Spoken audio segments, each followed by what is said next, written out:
আজকে আমার বাড়িতে পার্মানেন্ট থাকার জন্য আসলে দুটো নতুন সদস্য। বলেন কি?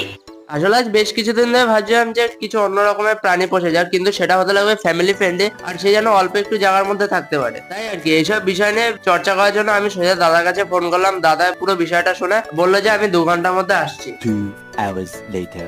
এরপর সবকিছু ফাইনাল করে আমি আর দাদা সোজা চলে আসলাম এই বাড়িতে। হ্যাঁ, আমি এখানে এসে হ্যামস্টার নেওয়ার জন্য। আর এই হ্যামস্টার আমি আগে কোনো সময় পুষিনি, তাই এটাই ট্রাই করার ইচ্ছা হলো। আর তাছাড়া এখানে সবকিছু ঠিকঠাক ভাবে দেখে আমি দুটো হ্যামস্টার এখান থেকে প্যাক করে নিলাম আর নিয়ে সোজা চলে আসলাম বাড়িতে। এরপর আর বেশি দেরি না করে ওদের থাকার জায়গাটা রেডি করতে বসে বললাম। আর হ্যাঁ, একটা জিনিস মাথায় রাখতে হবে, এই হ্যামস্টারদের লুকানোর জায়গা পর্যাপ্ত পরিমাণে দিতে হবে, কারণ এরা লুকাতে বেশি পছন্দ করে। ওদের নতুন সেট আপটা কমপ্লিট করে ওদের এক এক করে তাদের নতুন সেট আপে দিয়ে দিলাম। আর সত্যি কথা বলতে এই দুটো হ্যামস্টারের হেলথ কোয়ালিটি একদম 1 নাম্বার আছে। তো যাই হোক, আজকে ভিডিওটা এই পর্যন্ত রাখছি। আর তোমরা কমেন্ট করে জানাও এই দুটো হ্যামস্টারের নাম কি রাখবো, অবশ্যই কমেন্ট করে জানিও কিন্তু। আর দেখা হচ্ছে তোমাদের সাথে অন্য কোনো একটা ভিডিওতে, ততক্ষণের জন্য বাই।